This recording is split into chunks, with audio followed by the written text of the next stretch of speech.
We're going to talk about focus and mindset, which is very, very important. Something that I call state management. Right, I was asked a question. A friend of mine reached out.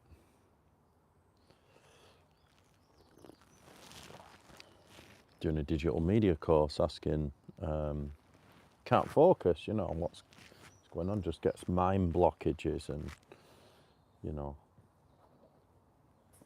blockages in the brain that sort of stops you. So just to recap, we have spoke about mindset before, but in the life harmony model, mindset, master mental models, motivation, focus, and state management. So this is, when you can't think and you feel like you're losing your focus, it's almost like akin to procrastination, right? Yeah. So how do you end up with that superior mindset where you can focus? And I think, I was just thinking about it before, one of the things that I would say is it's hard to always stay focused, you know what I mean? And that's why I respect the fact that, the human attention span is very short, probably 20 minutes, and that's why I do 3 small things a day in focus blocks of time, because they're only small blocks of time, because I know that no matter how driven you are, and I've always been driven, no matter how driven you are, your attention span is very short in sort of 20-minute blocks. You could probably focus for about an hour, but in that hour you'll, every few minutes or so, up to 20 minutes, your attention span will just drift onto something else. It's the same whether you start, if you're meditating, I do a lot of meditating and can sit there for an hour, in a pause, meditating, eyes shut. But even in that hour, your mind is always drifting off.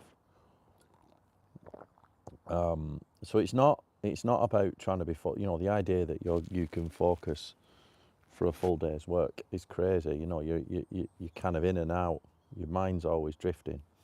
So focus is difficult. I think first, just accept that you've got an attention span and your brain will just drift. But mindset is something that's connected to focus, or focus is part of mindset,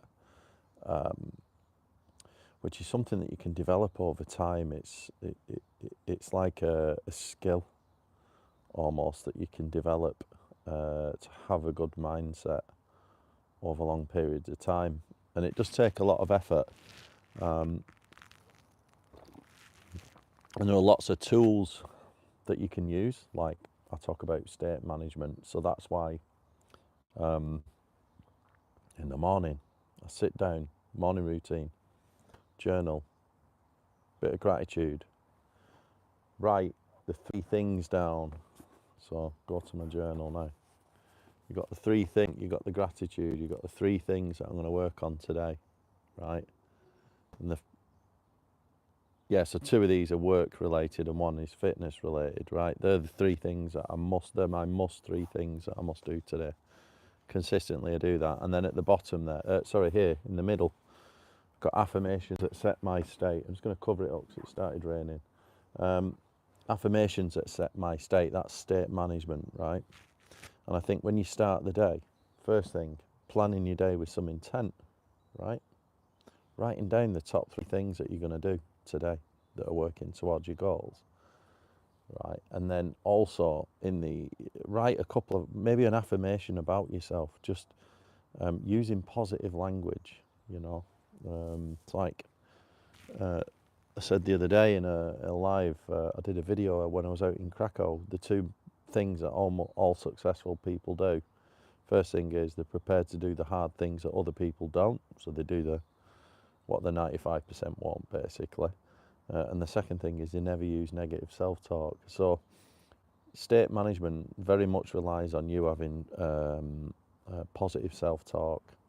And if you do that in the morning and set your day with some intent, what are the top 3 things I'm working on today?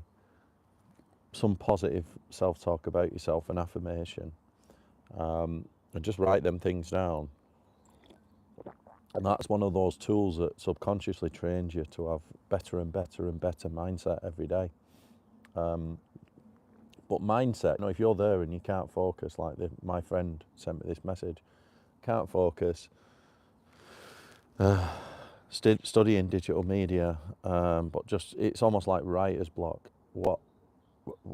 I think it's a difficult one, because to me the answer is you have to become invested in your own self-development. You know what I mean? If you're not prepared to invest, and that includes financially investing, right, in tools. I've invested in the journal. I've been journaling for years. That's an investment in my time. Tiny bit of money. It's not much money. But the time, it's only a small amount of time each day. I invest that time. The other thing that I invest in is meditation, coaching, right? So you have to be prepared to invest time, money, and resources in your own self-development that will improve your mindset. It's almost like an holistic thing. Your mindset comes from taking action and doing things, and of course tools like state management. But if you can't focus, you got complete block.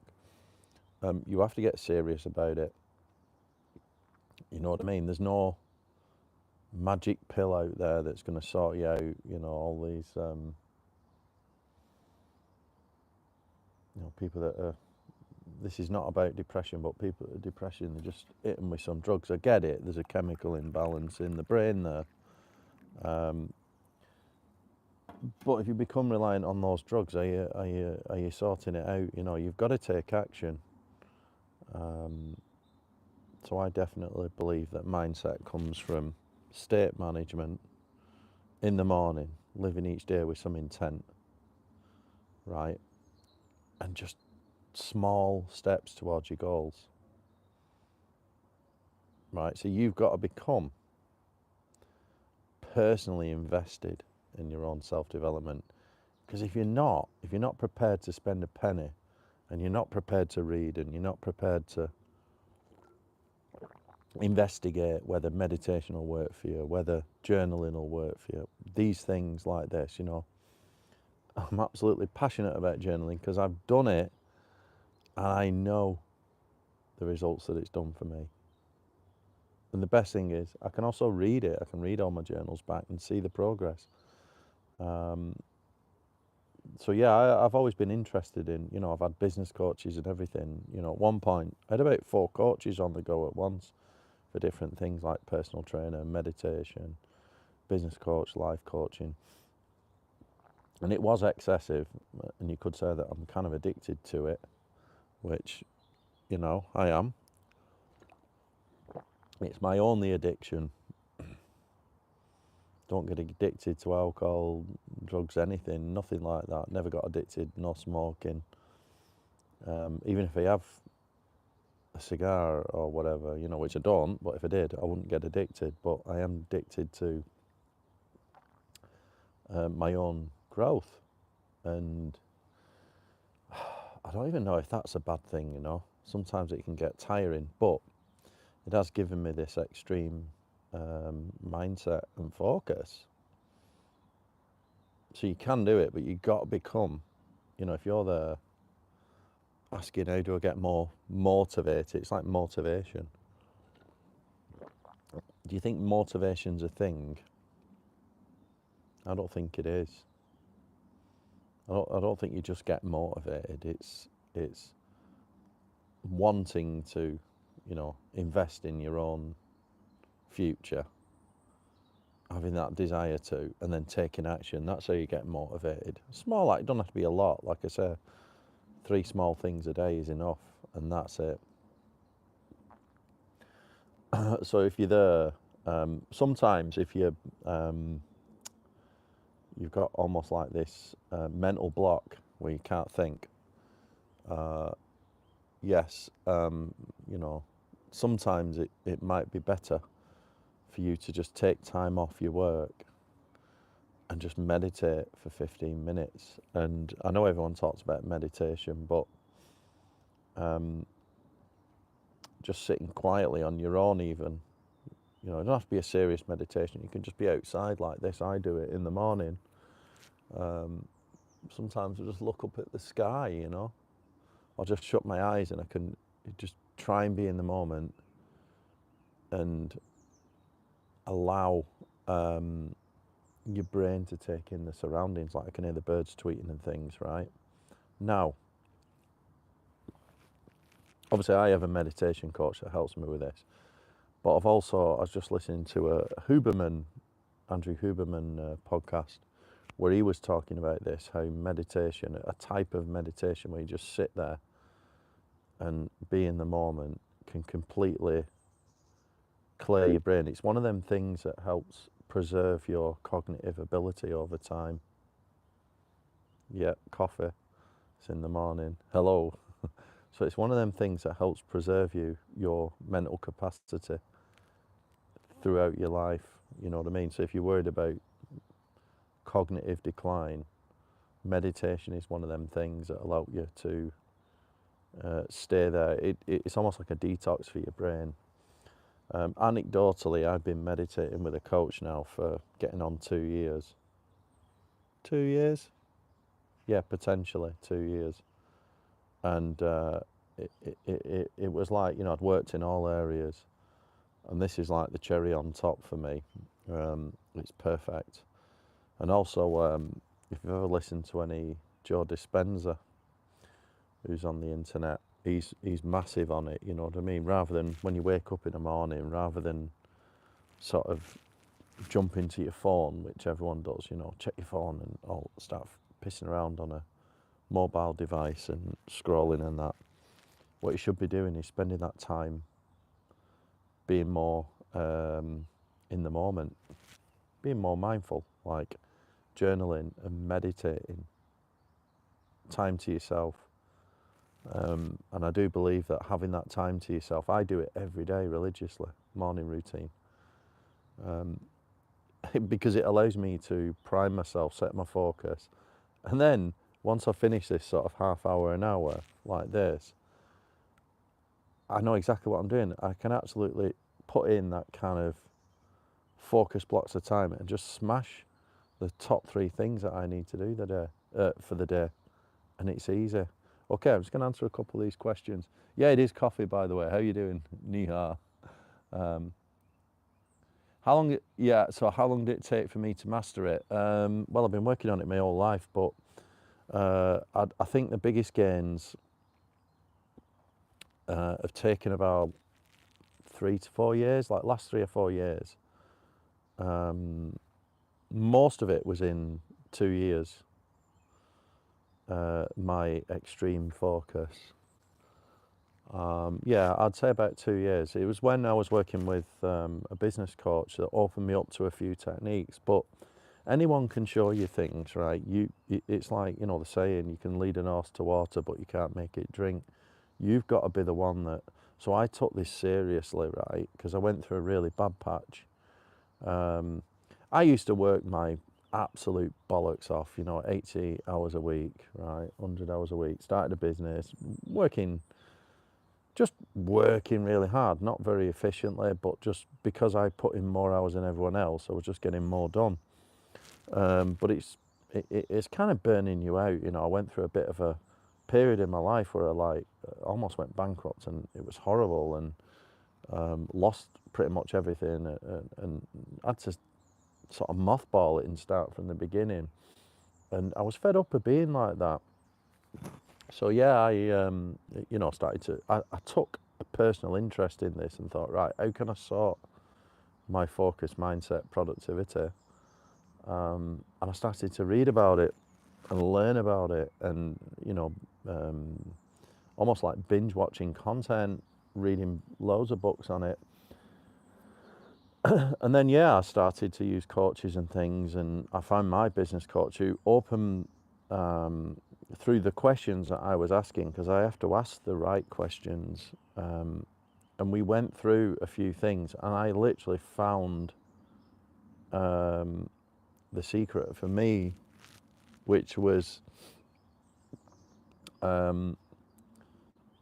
looking at. There was one of the things where I remember I wasn't getting very big contracts in my business, and I said to him, I said, Scott, how do I get I want the really big contracts, the massive enterprise contracts, IT contracts. How do I get them? And he said, well, have you got the skills for it? And I said, yeah, I've always had the skills, right? He said, but I didn't have the mindset, right? And I wasn't, and he said, right, have you got the skills for it? Right. Are you confident in your ability? Yeah. Okay, well, it's an identity problem. You've literally just got to become, what does that person do that wins those projects every day? How would they behave? So it's like when I talk about identity, you've got to become that person and start acting in accordance with that identity. What are the habits that that person does daily? The ritual routines and habits of the person that is successful, that gets those big IT contracts. And it was strange. It was like, right, okay, it's like the Neville Goddard thing. Start believing like you've got it.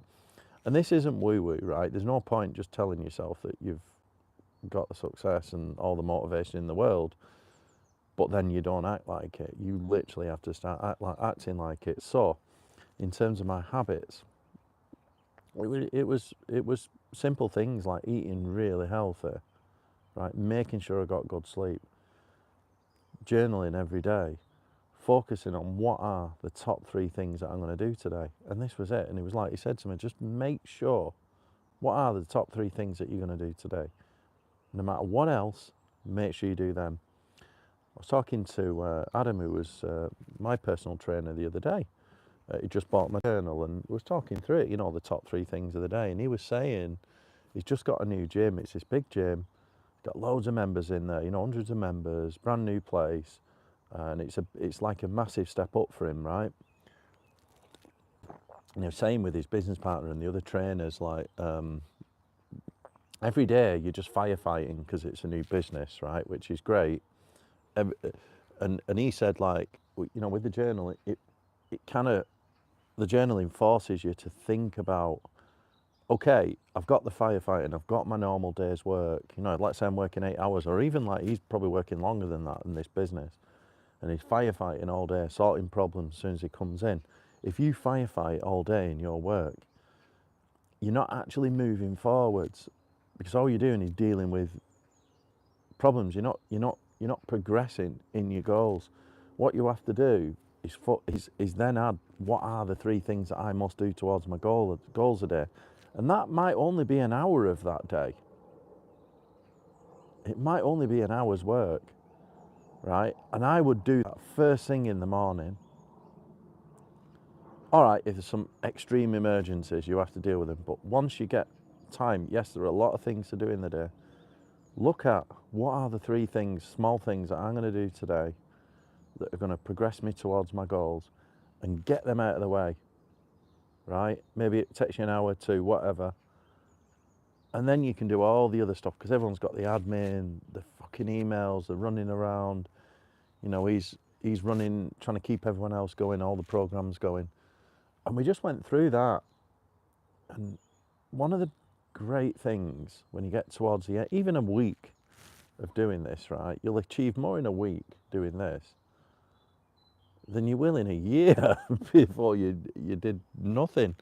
And the great thing is, it's like, this is like one, a journal's just a way of recording it, right? But if I flip back to previous days, look at this one.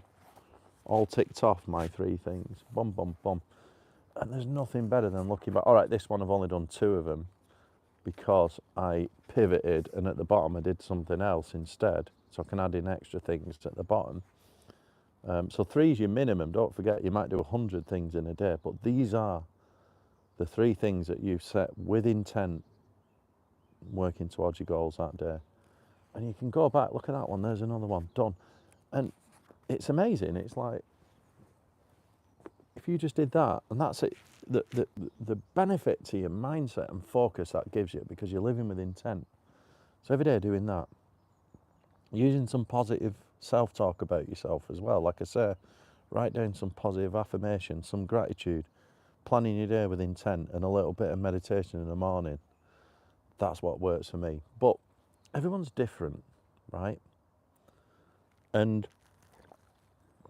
this is the point. When I say about investing in your own self-development, if you're there and you can't focus and you got a blockage, you've got to become personally invested in sorting that out, right? And you've got to find what works for you, right? Do I ever skip a day? Yes, I do. Today's a skip day, right? It's what I do at weekends.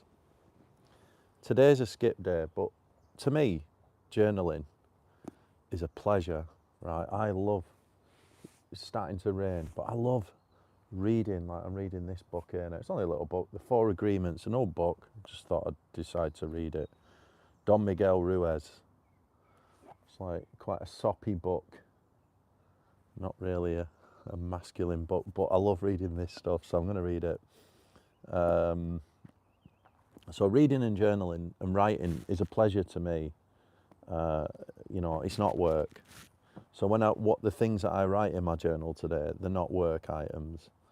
Today it'll be about you know, things that I want to do around with family. Like I'm going to plan a little holiday this week with family for a few days. And the good thing is, because I kind of integrate work into my life. I'm never working full tilt. I don't have to, because I'm working with intent, results focus. What are the top 3 things? I don't really have to do a full day's work, so it's like never a strain. Sometimes you do, you know, like this week I've had a tough week. I had to write 2 big tender bids, you know, for big projects. So that was quite a bit of effort. But the coming week I'm definitely going to relax. So I'm going to have like almost like a full day off. But definitely today is a day off. I'll still journal. I'll still put 3 things down. But some of my goals are personal goals. You know, they're not all about work. So today I'll train like legs or something, just only at home. Got some weights at home, so I'll just do some split squats and deadlifts, that kind of thing, and enjoy the day, you know. But when you have that extreme focus and you're working in short blocks of time like that, you don't really have to work that hard to achieve a lot.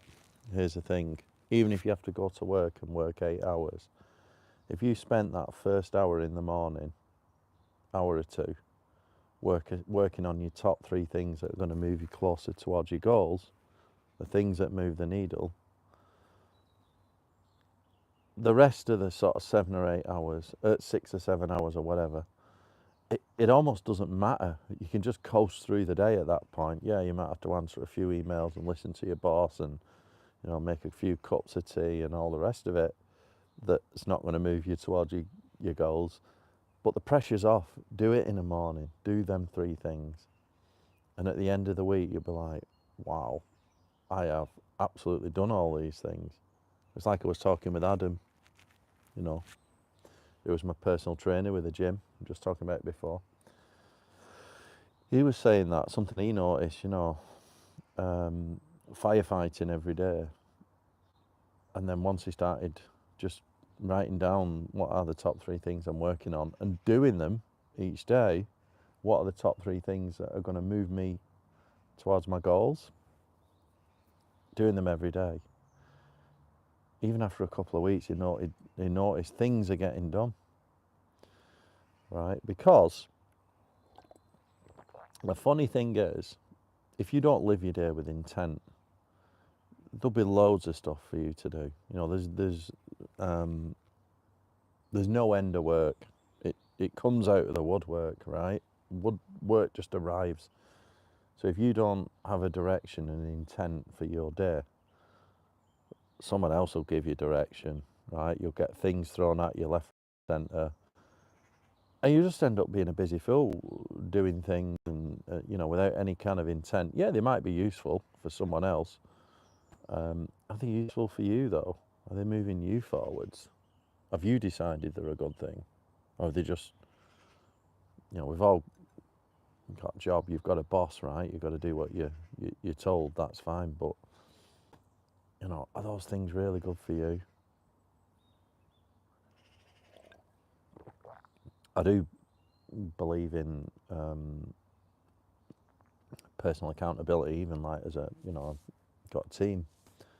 You don't want to be a micromanager and start telling people what to do. Yeah, we've got targets and priorities, but what you find is when people can think for themselves, they generally, you give them a bit of, you give everyone that kind of autonomy to reach those shared goals together. It generally works quite well, you know. But there's nothing wrong with adding